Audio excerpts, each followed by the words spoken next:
Lamorial is marketed as a modern end-of-life planner that supposedly helps families avoid chaos. But the real question is it actually legit or just emotional marketing around a basic planner? Now, to be fair, the core idea behind Lamorial is genuinely useful.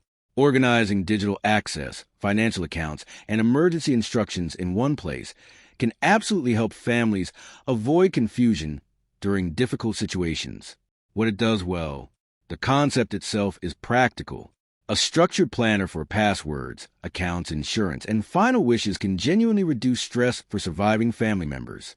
Focuses heavily on digital access. Lamorial's biggest selling point is documenting the full access chain.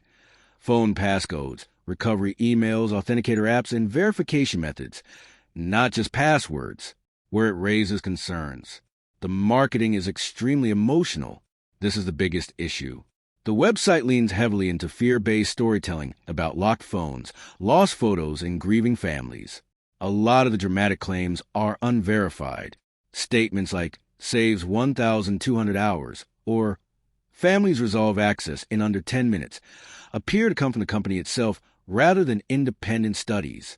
The website is very new. Scam Advisor notes the domain is only a few months old, which makes long-term trust harder to judge. So, is Lamorial a legit end-of-life planner? Short answer, probably yes, but the marketing is much stronger than the innovation. Thanks for watching. Don't forget to like and subscribe for more videos.